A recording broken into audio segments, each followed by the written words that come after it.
आदल्या दिवशी थोडीशी पूर्वतयारी करून अगदी पौष्टिक असा नाश्ता तयार केला। यासाठी मी 1 वाटी तांदूळ घेतलेत, यामध्ये अर्धी वाटी मुगाची डाळ घालायची आहे, अर्धी वाटी पोहे घालायचे आहेत, अर्धा चमचा मेथीचे दाणे घातलेत।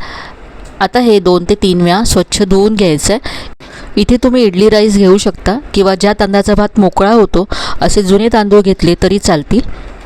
2 वेळा स्वच्छ धुतल्यानंतर यामध्ये पुन्हा पाणी घालून हे मी 2 ते 3 तासासाठी भिजत घालून ठेवलं। 3 तासानंतर डाळ तांदूळ छान असं भिजलं गेलं आहे। आता हे वाटून घ्यायचं आहे मिक्सरच्या भांड्यामध्ये, यातलं पाणी निथळून डाळ तांदूळ काढून घ्यायचं आहे। हे जास्त आहे तर हे 2 ते 3 बॅचेसमध्ये मी वाटून घेणार आहे। तर इथे मी साधारण अर्धं काढून घेतलं। यामध्ये आता आपल्याला वाटताना अर्धी वाटी दही घालायचं आहे, तर अर्ध दही इथे मी पहिल्या बॅचमध्ये घातलं आहे आणि उरलेलं दही उरलेल्या डाळ तांदळामध्ये घालून हे सगळं मी वाटून घेतलं आहे। अगदी बारीक असं वाटून घ्यायचं आहे आणि यानंतर हे आपल्याला छान 3 ते 4 मिनटं फेटून घ्यायचं आहे, ज्यामुळे फर्मेंटेशन छान होईल।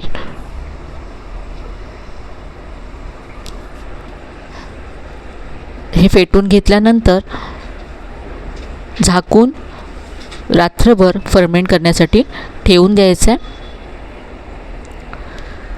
तर हे मी रात्रभर फर्मेंट करून घेतलं आहे आणि आता सकाळी पाहूया, तर हे पहा असं हलकं असं फर्मेंट झालं आहे।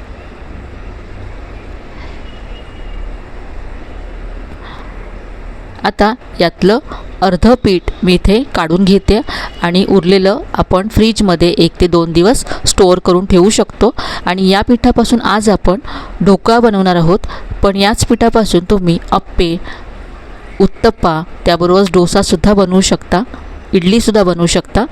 आता इथे मी अर्धं जे पीठ काढून घेतलं त्यामध्ये 2 चमचे तेल घातलं, पाव चमचा हिंग आणि अगदी चिमूटभर हळद घातले। हळद अगदी कमी घालायची आहे आणि हळद यामध्ये व्यवस्थित मिक्स करून घ्यायची आहे। हळद जर व्यवस्थित मिक्स झाली नाही तर ढोकळ्यावरती रेड स्पॉट्स येऊ शकतात, म्हणून हळद अगदी कमी घालायची आणि व्यवस्थित अशी मिक्स करून घ्यायची आहे। किंवा मग हळद न घालता तुम्ही त्याऐवजी पिवळा रंग घालू शकता। पाव चमचा यामध्ये मी बेकिंग सोडा घातला। इथे आपण या पिठाचा ढोकळा बनवतो आहे। ढोकळ्याचं अगदी जाळीदार जे टेक्स्चर असतं ते येण्यासाठी यामध्ये सोडा घालावा लागतो। अप्पे किंवा डोसा, उत्तप्पा बनवण्यासाठी तुम्हाला या पिठामध्ये सोडा घालायची गरज नाही आहे। इथे आता मी एक केक टीन ग्रीस करून ठेवला होता, यामध्ये हे काढून घ्यायचं आहे आणि याबरोबरच मी कढईमध्ये पाणीसुद्धा गरम करत ठेवलं आहे। हे आपल्याला लगेचच वाफवण्यासाठी ठेवायचं आहे। तर इथे पहा पाणी गरम झालं आहे कढईतलं। यामध्ये मी एक असं स्टँड उलटा करून ठेवला आहे। यामध्ये हा केक टीन ठेवायचा आहे, झाकण ठेवायचं आहे आणि गॅस मोठा ठेवून 10 मिनटं हा आपल्याला ढोकळा वाफवून घ्यायचा आहे। तर इथे 10 मिनटं झालेत। तर इथे आता पाहू शकता ढोकळा अगदी छान असा तयार झाला आहे, छान फुलला आहे। गॅस बंद करायचा आहे आणि आता हा ढोकळा आपण थंड करून घेऊया। ढोकळा थंड होतोय तोपर्यंत ढोकळ्यावर घालण्यासाठी फोडणी तयार करूया। तर इथे मी 1 चमचा तेल गरम करून घेतलं आहे, यामध्ये पाव चमचा मोहरी घालायची आहे, पाव चमचा जिरं घातलं आहे, कढीपत्ता घातला, यामध्ये आता पाव चमचा हिंग घातला आणि इथे मी लाल मिरची घातली, दिसायला छान दिसते म्हणून, आणि याबरोबर हिरव्या मिरच्या अशा उभ्या चिरून घातल्यात। थोडंसं परतून घेतल्यानंतर यामध्ये अर्धी वाटी पाणी घालायचं आहे, पाव चमचा मीठ घातलं आणि अर्धा चमचा साखर घातल्या। पाण्याला उकळी काढायची आहे।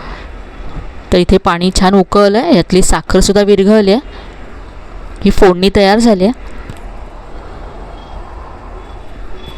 गॅस बंद करायचा आहे आणि एवढ्या वेळामध्ये इथे आपला ढोकळासुद्धा थंड झाला आहे, काढून घेऊया। याबरोबरच पुढे मी व्हिडिओमध्ये तुम्हाला याच पिठापासून डोसासुद्धा बनवून दाखवणार आहे, त्यामुळे व्हिडिओ शेवटपर्यंत पहा। तर हा मस्त जाळीदार असा ढोकळा पहा तयार झाला आहे, अगदी हलका झाला आहे।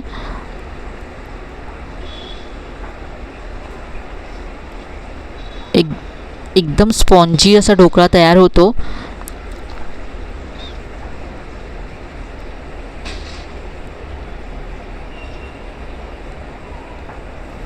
आता यावरती फोडणी घालायची. ढोकळा असा उलटाच ठेवायचा आहे आणि यावरती फोडणी घालायची. सगळी फोडणी यावरती मी काढून घेतली आहे. आता याला कट करूया.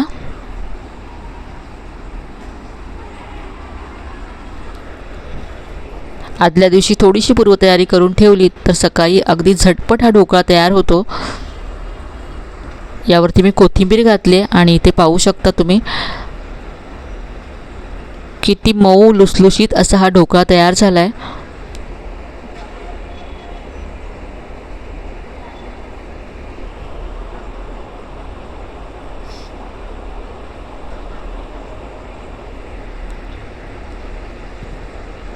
इथे मी चटणीबरोबर हा ढोकळा सर्व केला आहे.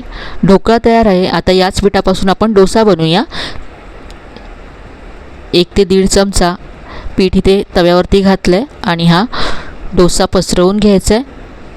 तुम्हाला उत्तप्पा बनवायचा असेल तर जाड असं पसरवून घ्या आणि वरती कांदा, टोमॅटो किंवा भाज्या तुम्ही घालू शकता. वरून ड्राय झाल्यानंतर याला मी तेल लावलं आहे. ब्राऊन होईपर्यंत हा डोसा मी भाजून घेतला आहे. अगदी क्रिस्पी असा मस्त डोसा तयार होतो.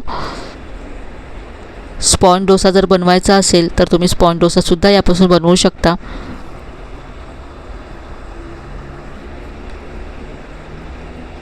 तर एकाच पिठापासून तुम्ही वेगवेगळे नाश्ते तयार करू शकता.